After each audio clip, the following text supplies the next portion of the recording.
Hello, and you are listening to the Book Was Better podcast, the podcast where we talk about the book of the film. I'm Luke. I'm Sabrina. And this week we're talking about Cars 2. Hey you, put down the popcorn and turn on the light.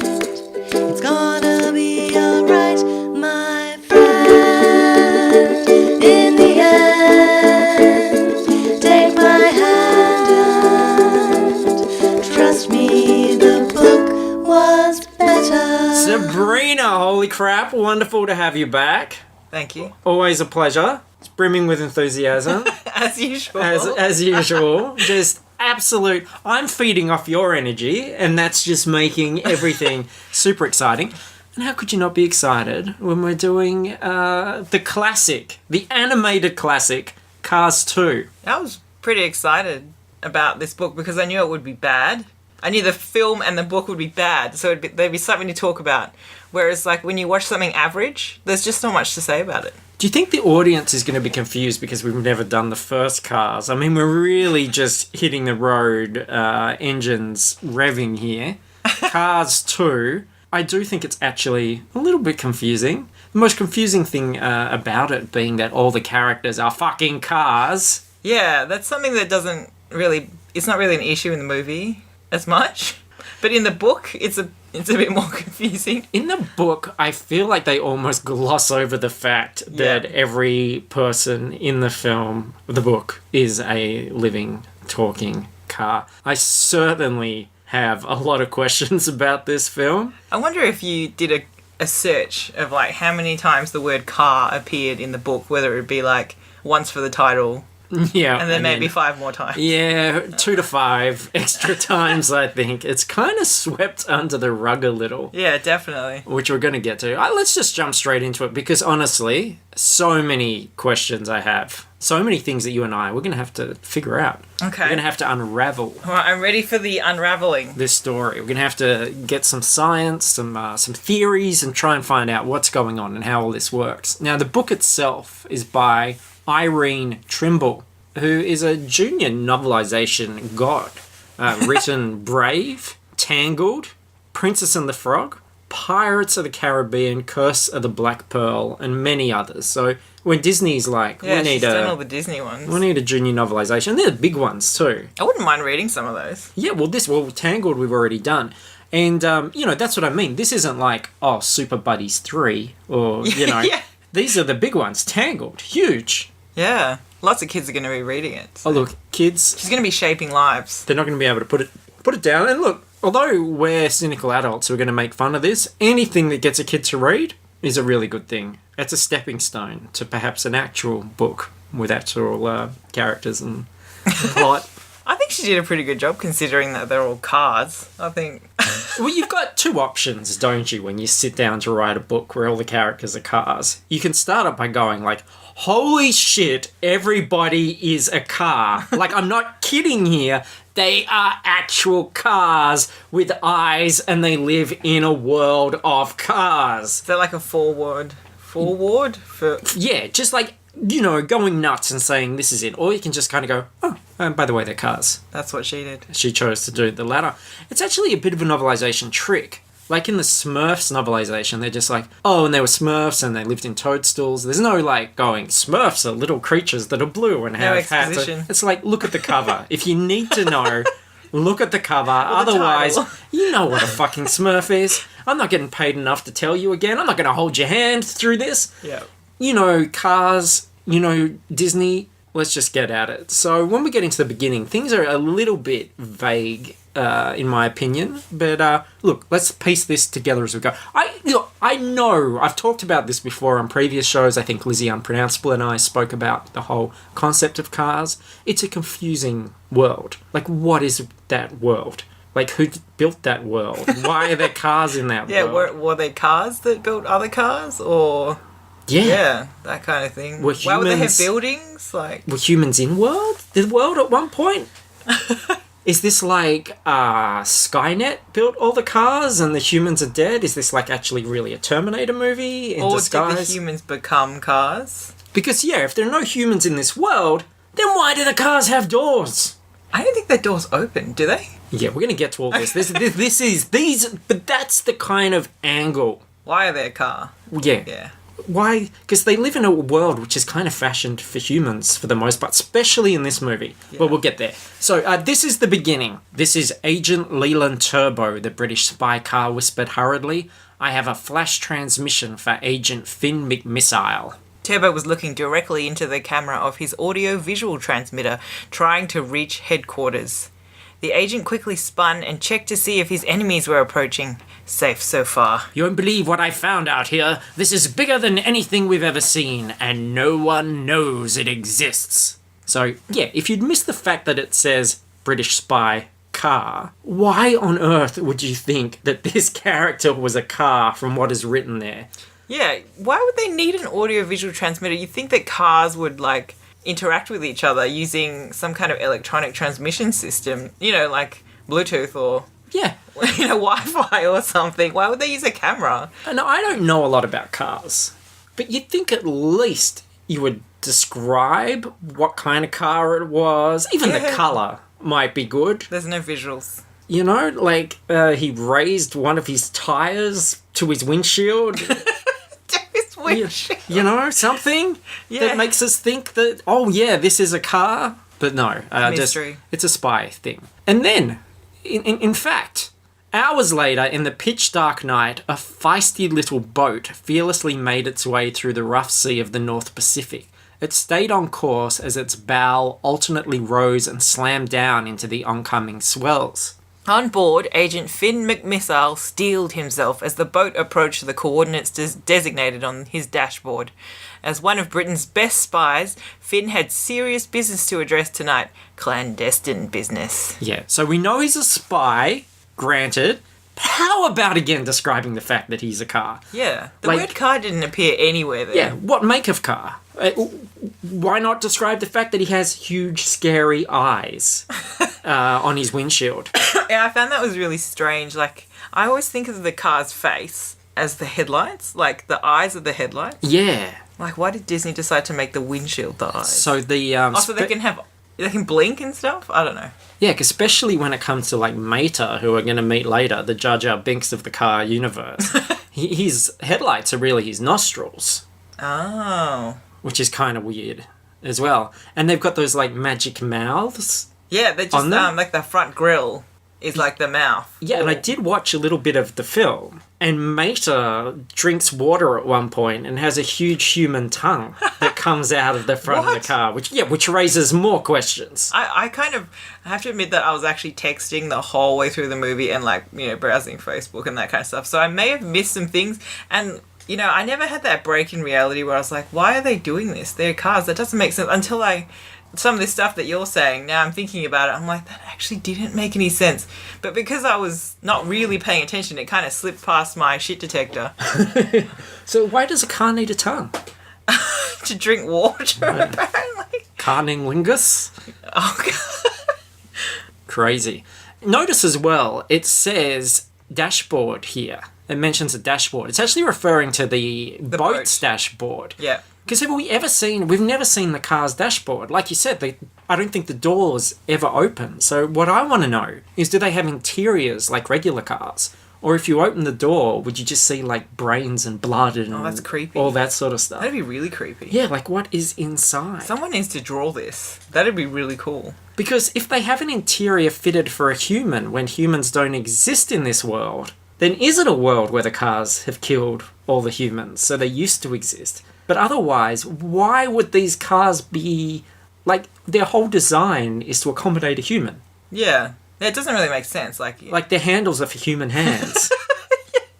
yeah, like door handles. Yeah. Headlights are so humans can see. Oh, I guess the cars would be able to see the road as well. But there are no with humans. headlights. So confusing. And the boat is a person too. Now, I've heard about boat people before, but not like this, Sabrina. This is crazy. It's a literal boat Person. Yeah, so the cars are people who ride other people, Whoa. who are boats. So what kind of person do you think you would be if we eventually evolved into moving vehicles? Like, what kind of car? Like, would you be a car or a plane Oh, or a boat? right. Like a people moving vehicle with no need to move people? I can't drive. So that's a bit of a problem. So I don't know. I think a car... I don't feel comfortable about being... I mean, I can't fly or swim either, so I guess that's... Yeah. What type of car? I'm not too sure. Yeah. Maybe like be a Dodgem car or a golf cart or something. I have driven a golf cart. A golf cart. Oh, that'd be cute. Yeah, kind of nice. Yeah. What about yourself? Oh, probably monster truck. A monster truck. Yeah, because then you could crush other cars and stuff. I don't like know. the sound of that. I haven't really thought about it.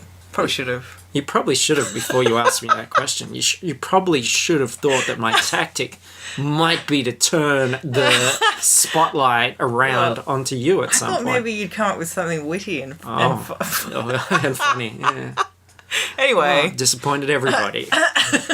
So Finn has taken and Finn McMissile, by the way, this is Michael Caine.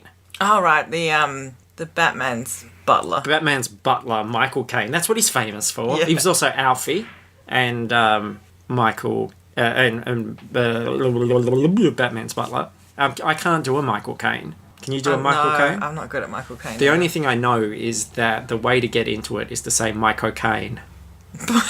Michael Caine. Michael Caine. Michael Caine. Michael Caine. There you go. Yeah, you got it. It's like, what? Did Sir Michael Caine just walk into the room? Hard to tell. So Finn has taken this boat to a remote patch of ocean to find Agent Turbo, but they get told to piss off by a combat ship, who is also a person. But as the combat ship navigated the turbulent waters, Finn hung off the large vessel's side, unseen. A sudden discharge of flame briefly illuminated the darkness. In the flash, Finn could see that the ship was pulling alongside a huge oil derrick. So many questions here. So, if the combat ship is a person, then why can't it feel Finn McMissile hanging off its side? That'd be like if a mouse hung onto one of my ass cheeks. I'd go, something's not right here. Yeah. I would have the sensation. Or, even though this combat ship is a person ship, does it not feel? Yeah, maybe it doesn't have nerves. Like, yeah, where do they know when something is happening to them and when do they not? That's very unresolved. And is the oil derrick a person too? Probably called Derek.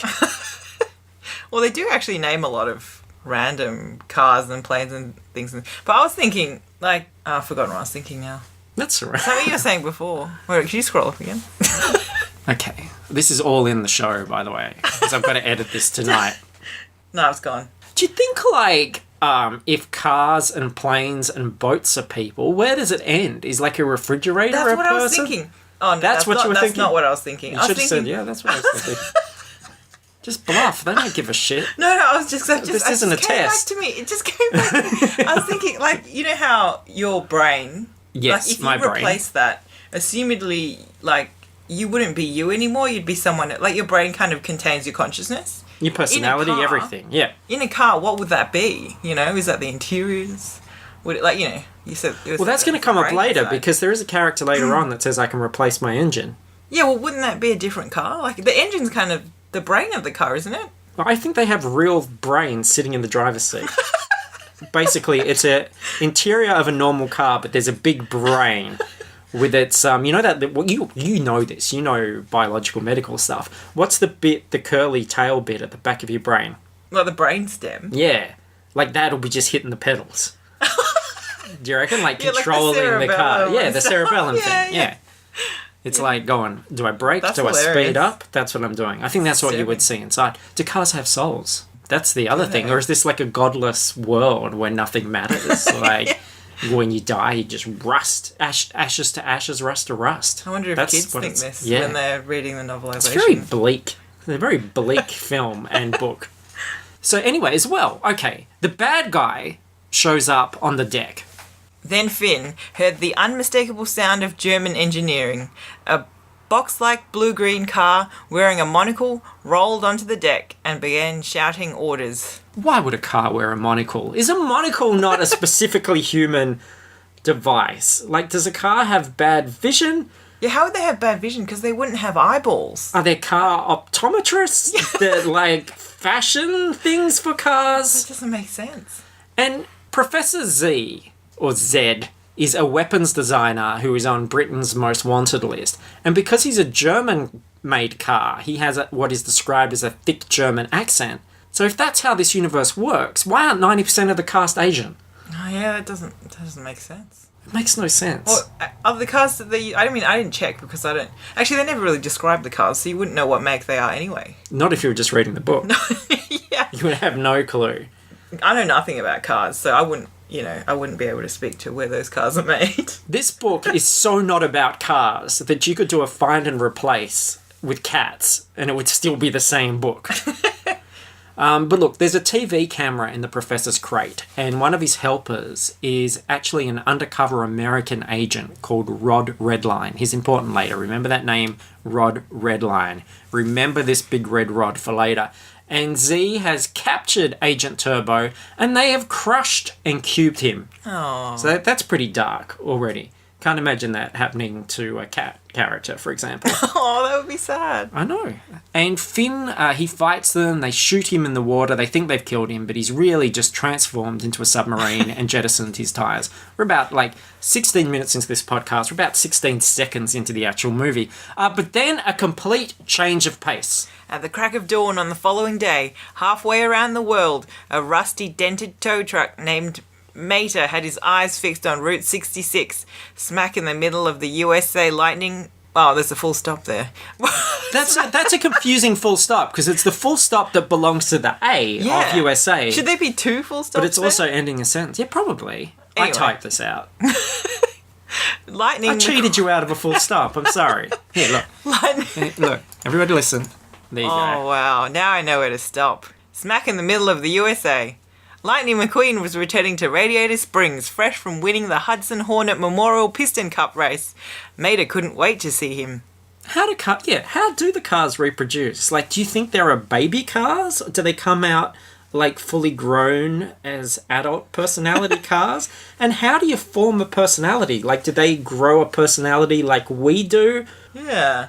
Maybe they, open their boots and then just drive really close to each other. And what do you think about Mater? Yeah. I think he's Jar Jar Binks. He's a dipshit. I can't No one stand really it. likes him, but you kind of feel bad the way he's depicted in the film. He's just so stupid. I don't know. I know what I'm saying. He's Larry the Cable Guy, for Christ's sake. Lightning's girlfriend, Sally, was worried. She and Mater were the only two cars in town who were awake. Why does a car need a girlfriend? And do they get it on with each other? And how? And my question is there cars/fiction?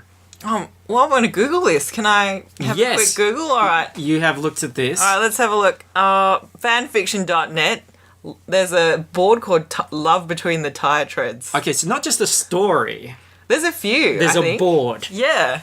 Page for cars fan fiction. Yeah, one of them says, upon Lightning's return back to town for the first time after the big race, Mater is unsure how to express how much he missed him while he was away. Do they do it? I don't know, should we read it? I'm kind of interested now. I'm scared to open this. I just want to know how they do it. It's Mater, what's his name? Mater Lightning /fic, I think. Yikes. Well, that would be the two. They're two cars. I know this is confusing, but they are two cars I would ship. Look at this other one. Oh, I found another one. A 4th of July Mater Lightning /fic. I know it's a bit early for a holiday, but why not? Man, what is happening with kids today? Here we go. Love Between the Tire Treads. Oh, so this is the...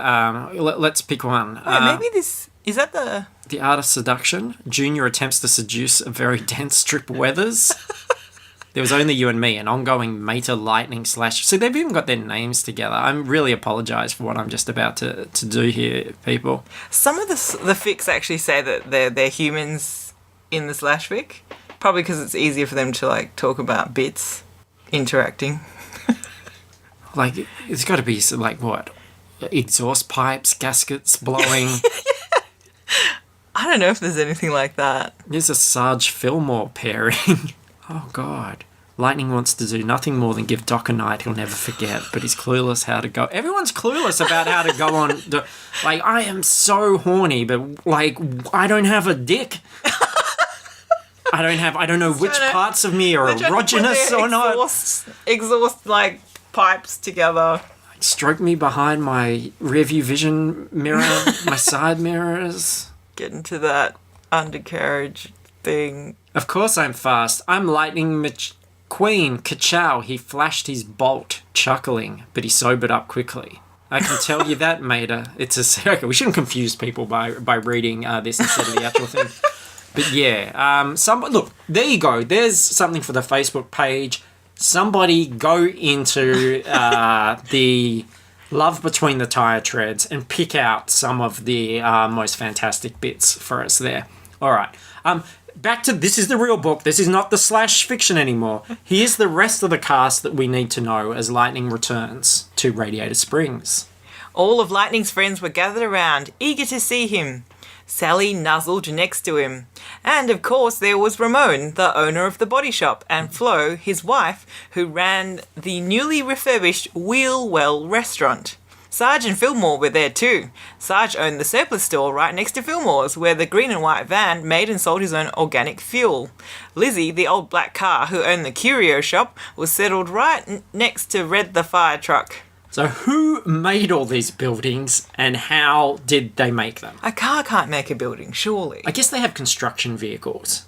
Yeah, but then, I guess if they can ride ships, if they can hang on the side of a ship, they should be able to also build a building. And what do you reckon cars use as currency? Like, they've got all these stores, but you would think that the only thing of any real value to a car would be fuel. Yeah. But they have to purchase fuel to keep going. Yeah. So how do you purchase fuel with fuel? Kind of like trades happen here. Yeah, it just doesn't make any sense. Lightning placed his trophy, the first ever Hudson Hornet Memorial Piston Cup, in the case alongside Doc's and his own piston cups. How? He's got no hands. And you know what? Yeah, how would he do that? Well, I watched the film specifically to see some of these bits. Total cheat. He goes, let me show you something, and then it cuts to them looking at the cup, which is there. You never see him, like, where was he storing it? How did he get it out? How did he put it in the thing? Yeah. And they cheat all the time. There's these Cars characters, often in wide shot. Yeah. Because I guess they look really fucking weird in close-up. And these props just appear in between the cuts. Wow. So they'll have a microphone in front of them or a drink in front of them. That's crazy. I didn't even notice because Mater goes and makes a phone call and you just see the back of him in the booth. Yeah, I was wondering about that. Like, how is he holding a phone? And then a bit later on, you see the phone's kind of a human design, but it's kind of got like a flap that opens with a little speaker and he's just talking to the speaker. He's not holding anything. So again, there's this real problem the film has between things that are designed for humans and things that are designed for cars. Because really, if it was a world for cars, everything should be designed differently. It shouldn't be human. It'd be completely different. Yeah. And look, speaking of Paul Newman's character, which is Doc Hudson, who does not appear in this film, I thought this was really interesting. This is trivia from IMDb. Out of respect for Paul Newman, who died in 2008, Doc Hudson Hornet from Cars 2006 is not included in Cars 2 2011. An early scene implies that Hudson has died. So that's a whole separate question. How do cars die? What happens then? Yeah. When do they just finally break down and do they bury them? Like, what happens? However, Fillmore, the VW van, once voiced by George Carlin, who also died in 2008, appears here voiced by Lloyd Sher.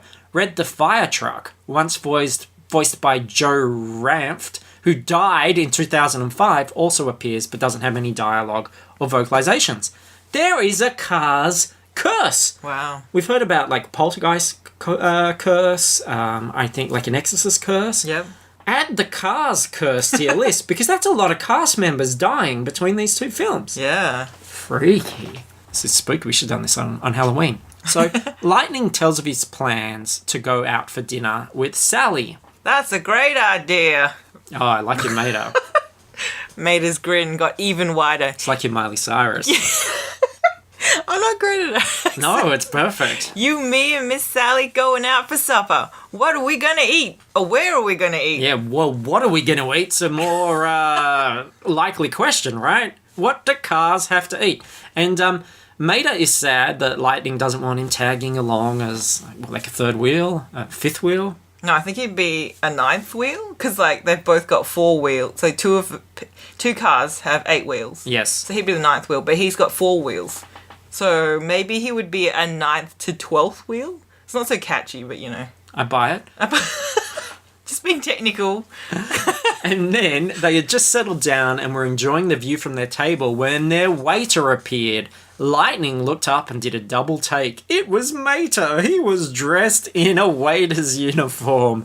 No! And that reminded me of the last season of Sherlock, where Benedict Cumberbatch appeared dressed as a waiter, and it was horrible and just as dumb as this is. So, fuck you, Sherlock. And here, though, is a little bit of insight into what these cars eat. Mater grinned. There's coolant gazpacho. That's served cold. I don't know what accent I'm doing. Yeah, and it's drizzled with power steering fluid. Okay, so, you know, gas, power steering fluid. I guess that makes sense that Yeah. cars are consuming this stuff. They've made an effort. But do they consume all these fluids through the correct orifices for a car? Or do they put them in the weird magical mouths at the front? Like, how does this all work? And if you're eating gas, why do you, like, have a human tongue in your mouth? Yeah, shouldn't it go into the petrol, like... Yeah, do they still have the little hole panel hole in the side. back? It's so bizarre. weird. Like, how do these cars function? Do you reckon they have skeletons under? I don't know what's going on.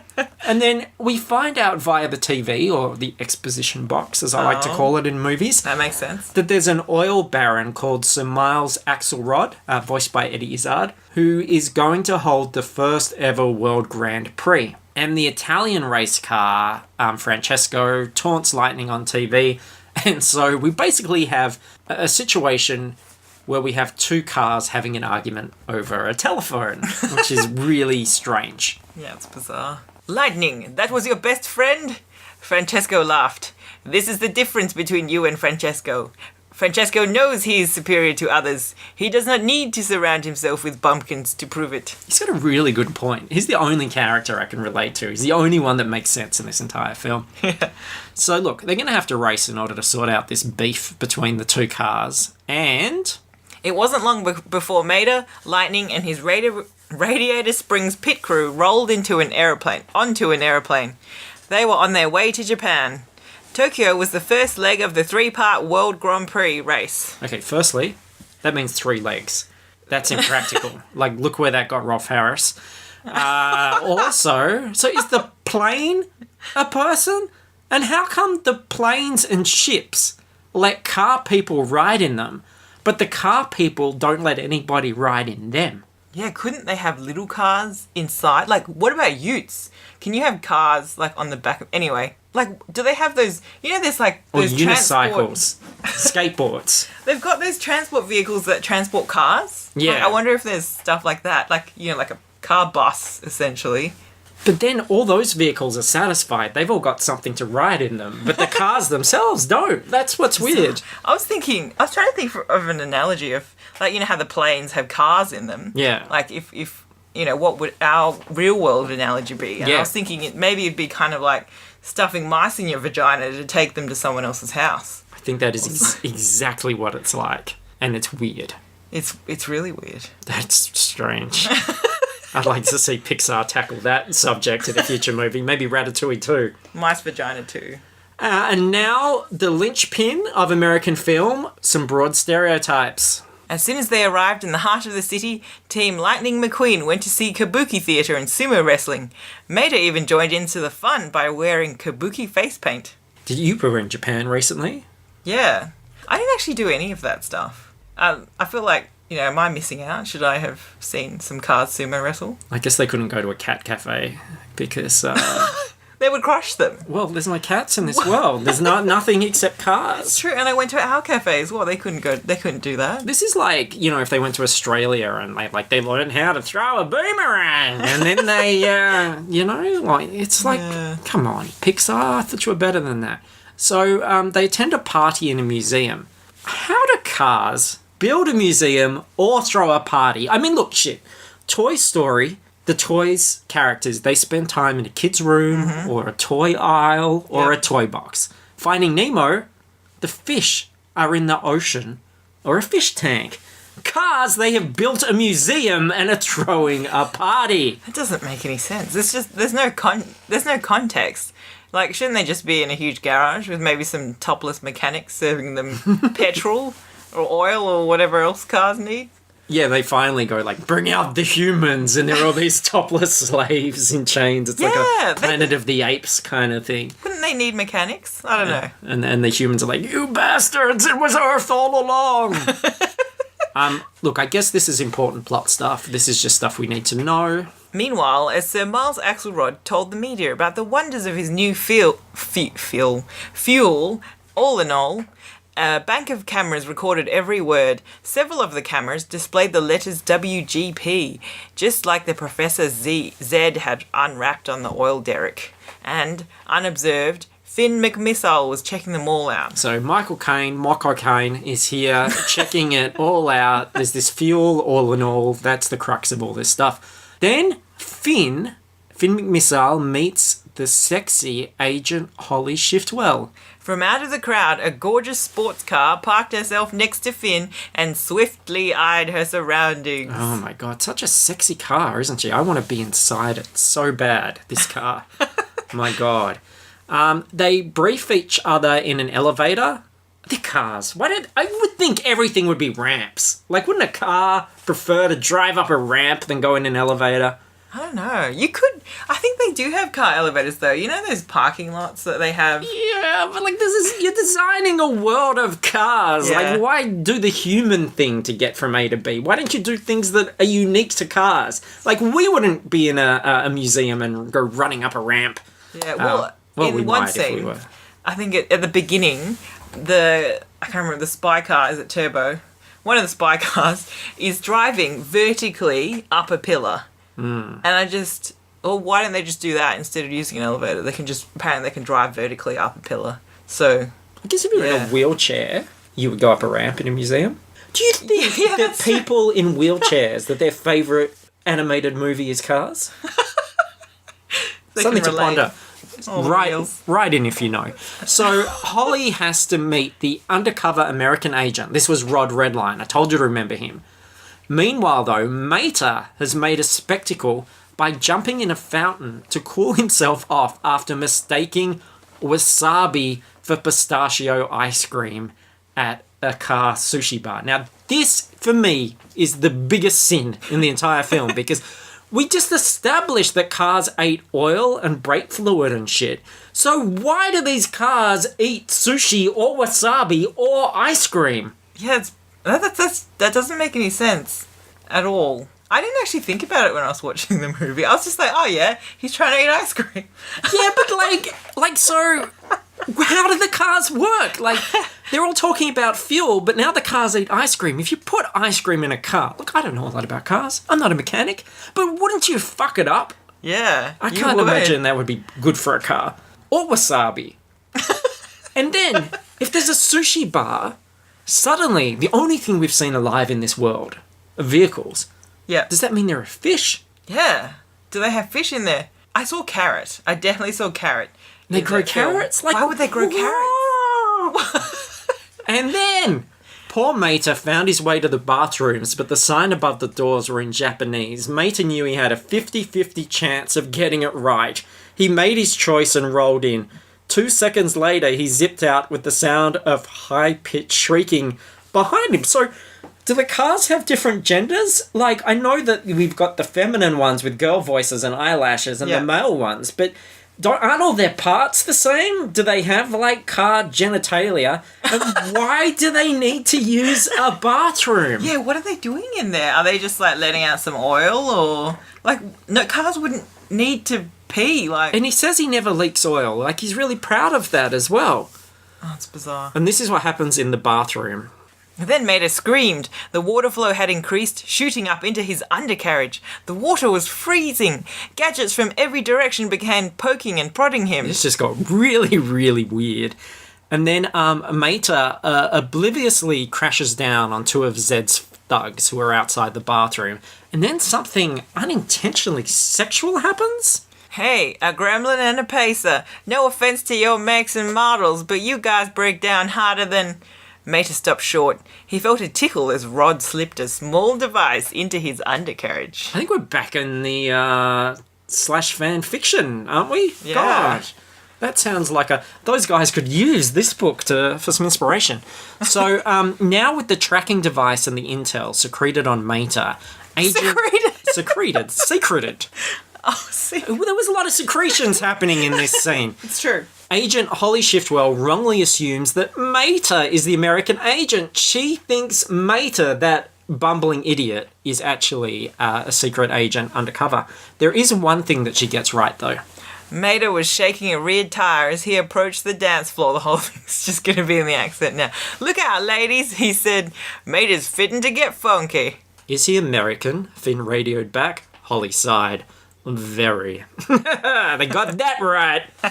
Americans. God, they're the worst. So, this is Professor Z's plan, which he explains to the captured Rod. They're going to radiate Axel Rod's new fuel, all in all, and make it dangerous. This camera is actually an electromagnetic radiation transmitter.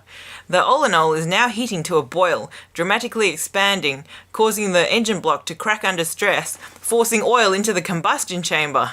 "What do I care?" Rod grimaced. He could feel his engine beginning to give way. "I can replace an engine block." "You may be able to," Professor Z said smugly. "But after full exposure to the radiation, unfortunately, there will be nothing to replace." And then they kill Rod, which means that the lucky car bastard gets out of this book much quicker than the rest of us do. But that's what you were talking about. Like, if the engine was the brain, it's not. He can replace it. So I guess it's like the heart. Oh yeah, you can replace a heart. Yeah. That makes sense. But what's the brain then? I think there's an actual brain. All right. The first race begins. The first race of the World Grand Prix was held in nighttime Tokyo. The excitement and glitter were almost overwhelming. The announcers, Brent Mustangberger, was calling the action along with David Hobscap and Daryl Cartrip in the studio. I think these are clever puns on real announcers. Oh, I was wondering why they made up all these random names of characters we'll never see again. And don't care about. Yeah, well, they do a little bit of commentary throughout that I have included in the excerpts, which is why I thought we better get to know them. And then the secret agents show up and the bad guys show up and they're all descending upon the still oblivious Mater who's working in the pits. And then Mater is suddenly like wandering around near a flower stall and he's on the radio to both Lightning, who is racing, and Holly, who is agenting. It's all just confusing nonsense, really, but at least this sounds vaguely dirty. "I can't believe what I just saw," Daryl Cartrip said to Brent Mustangberger. "You don't open up the inside like that." Yeah. And look, speaking of nonsense, Mater showed up just in time to see Finn leap forward and attack Professor Z's cars with his world-class martial arts move. "You are a car, sir! You cannot do martial arts. Come on!" So Francesco, he wins the race due to Mater not being able to tell Lightning what to do. And in my opinion, if Lightning can only win with Mater's help, and Mater's never been on his pit crew before, Yeah. then he kind of deserves to lose. I lost the... Oh, it's not... It's Owen Wilson. How's your Owen Wilson? Gotta say, No, wow. it's Lightning. Yeah. Oh, yeah. Lightning is Owen Wilson. You do it. I can't do Owen Wilson. And I won't do Owen Wilson. "I lost the race because of you," Lightning shouted angrily at his friend. "This is exactly why I don't bring you along to these things." What a car prick. Yeah, what a total car prick of a car. You are a garbage car, Lightning McQueen. And Mater's going to go home, but he gets tangled up in more spy shenanigans with Finn McMissile at the airport. Finn leaps straight through the glass, taking Mater with him. The fallen piece of glass created a smooth ramp to the airport runway. Glass does not work this way. They're heavy cars. They just smash through it. Wouldn't it break? And then it takes their weight. Pixar's normally just fantastic. Inside Out is just a fantastic film. Love it. I haven't seen it yet. What were they thinking here? I feel like some key people in Pixar were not involved in creating the Cars films. Well, John Lasseter, the key person and head of Disney Animation, is wrote and directed or whatever this. Really? And what surprised me, it sounds, you read the book first, it's like, oh, this is a weird direct-to-DVD piece of crap, but it's actually the animation and the locations and everything are full Pixar quality. Yeah. I think the truth is that I think the like little Hot Wheels style die-cast cars things became really sought after by collectors, the vehicles. And I believe they sold more in Cars merchandise than all their other Pixar films added up together. That's crazy. So by doing a film with all these extra characters that spans the world and everything, suddenly you've got a whole heap of more toys. And look, if that means they have money so that they can fund fantastic films like Inside Out, okay, fair enough. It's a means to an end. Yeah. But fucking learn something about... If you wanted to learn about cars... This movie's not going to be helpful. No, you're not going to come out knowing much about cars. You come out knowing negative amounts about cars, knowing wrong things, all the wrong things about cars. You'll be outside filling up your car with ice cream. That's El wasabi. Yeah, and that's no one's going to be happy about that, especially your dad. So Lightning thinks that Mater has gone back to Radiator Springs, but actually... Mater wasn't on a commercial jet heading for home. High above them, Mater was gaining altitude on board Siddeley, the high-speed, high-tech, tough-as-nails British spy jet. So jet is people's now too. Very confusing. And you guys as spies... Mater was dumbfounded. And look, he's not the only one. I got to side with him there. And then that's the photo section, which is pretty much just promo marketing shots of all the various vehicles, most of which have not been described at all in the book. So it's a good chance to actually see these characters for the first time. In fact, I felt like this section might be a shock to readers who, you know, sort of missed those three...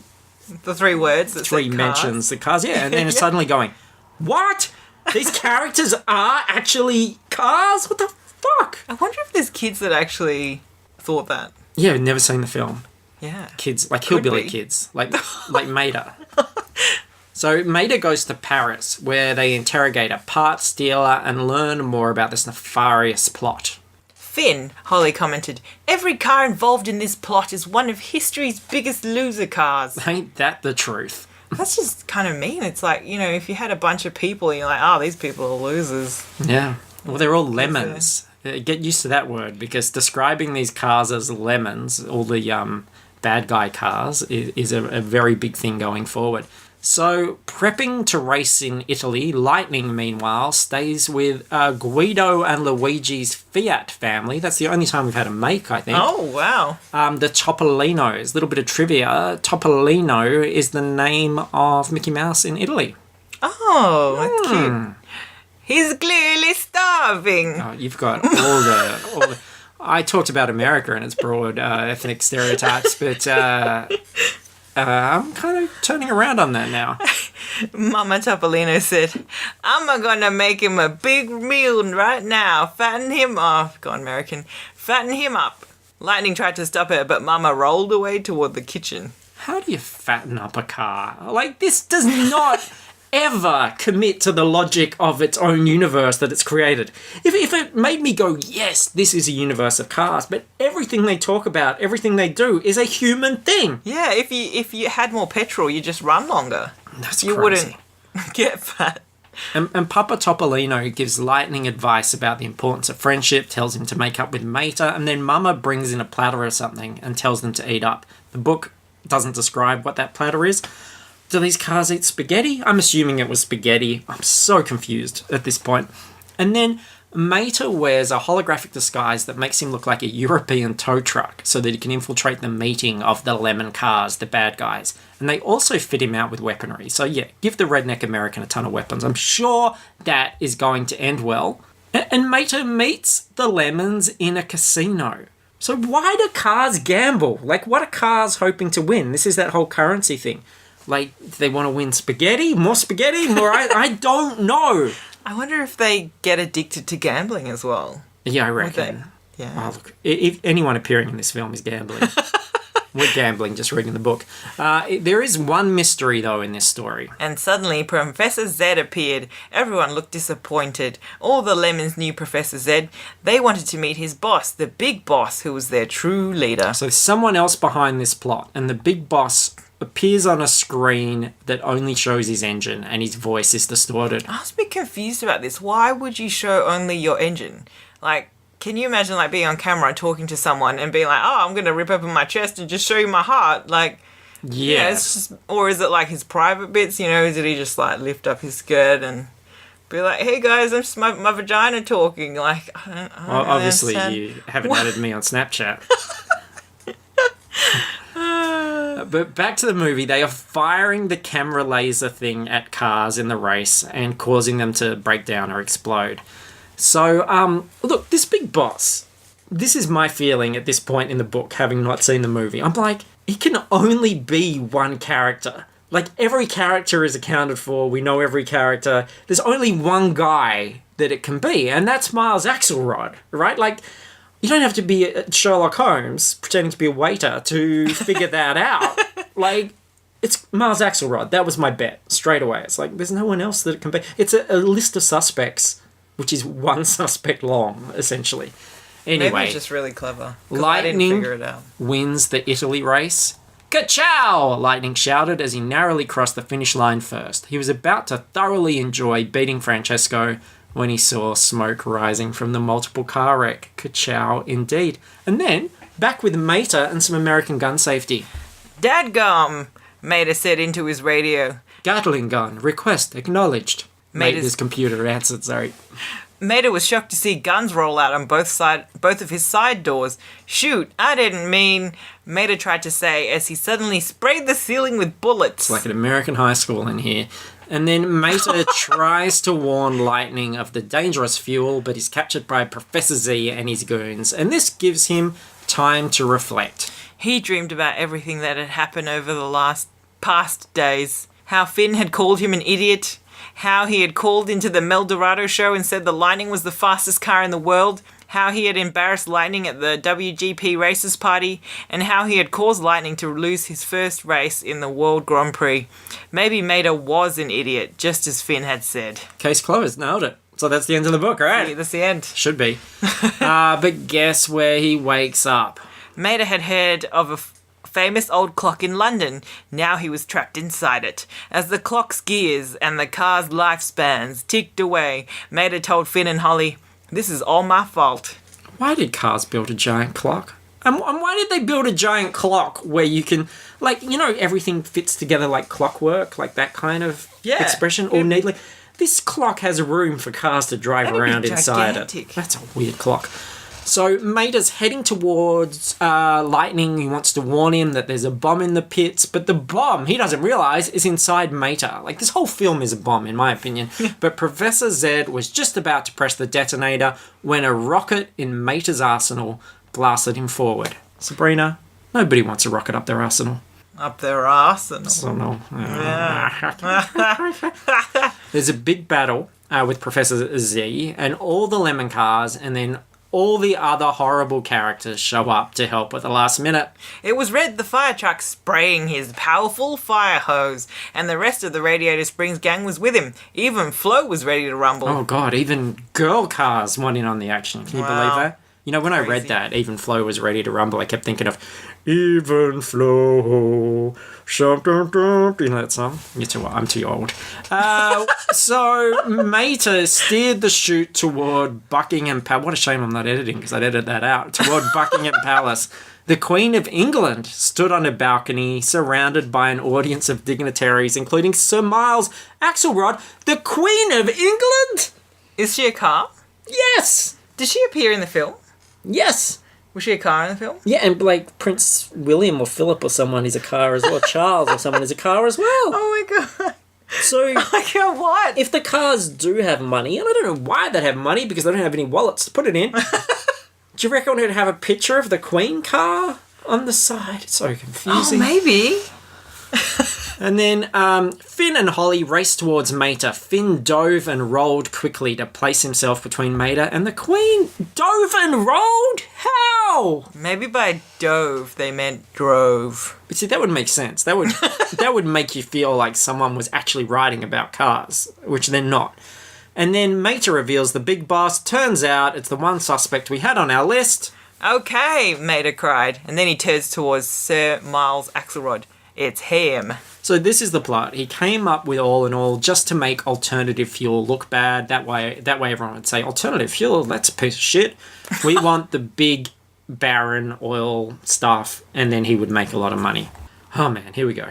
The following day at Buckingham Palace, Mater was knighted by the Queen. The rusty tow truck bowed deeply as the Queen said, I dub thee Sir Mater. Why would a car be a knight? What a knight car's like, I don't know. And rusty tow truck totally sounds like something from Urban Dictionary. Oh, maybe we should have a look. Maybe I'll just have a quick Google. Have a Google of this. Research today. The tow truck is in here, and Russian tow truck are in there. Let's see what they mean. Oh God, I don't understand. Why would you do that to anyone? I had to actually, I had to think about it. I gotta admit, it's kind of weird. It's just quite involved. Wasn't he? Didn't he pretend to be a Russian tow truck in the meeting before? And then we end back at Radiator Springs. The spies offer Mater a job, but he declines. Well, thanks, he said, meaning it. But as much fun as it was with y'all, this is where I belong. He was glad everyone thought he was smart, but he was even happier to be with his friends. We understand, Finn replied. Although if there's ever anything I can do for you, just let me know. Mater paused, but not for more than a second. Now look, this does continue, but just imagine if you were thinking there's only a paragraph to go, and I'm a bit upset at this, because I'm really enjoying this book, you could segue straight from that moment to some of that slash fiction stuff.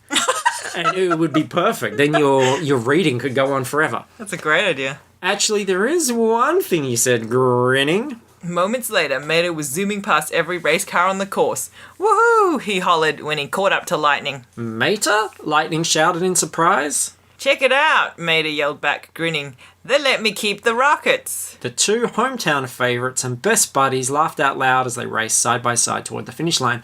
Doesn't this now make Mater the best race car in the world? Yeah. Because you might go, oh yeah, but he has a rocket, that's not fair. But in the World Grand Prix, a race car was able to go up against a rally car. Like, there were no rules. They weren't all the same type of car. Yeah. So why can't a rocket car enter? Yeah, he could be in Cars 3. He could be the fastest Cars car. 3. Don't tease me, Sabrina, because I think that would be fantastic. The Further Adventures of Mater. Like, really Mater-centric. What's Larry the Cable Guy doing right now? Let's ring him up. So, that was Cars 2. A lot of questions, a lot of unanswered questions. I got to ask, was the book better? I think yes. Yeah? Because there was less mention of cars. So, like, I don't know, I feel like the movie was really irritating. I really had trouble finishing the movie. In fact, I was only 50% there during the whole movie, and I barely could watch it. The book was definitely better. I was only 50% there during the movie too. I'm talking about my erection. But, yeah, I'm going to side with the book, because I think when you imagine all this stuff, like cars having a party in a museum and eating sushi, like, it's even weirder than to see it on screen. You're just like, what is this? Like, if there was no film and this was just a book, it would be the weirdest book ever. Like, people would be going, you got to read this book. Like, well, what is this about? How does this happen? So, good. And some Amazon reviews. So, just two. Here we go. First one. I really liked it, but the only problem is it was too short and easy.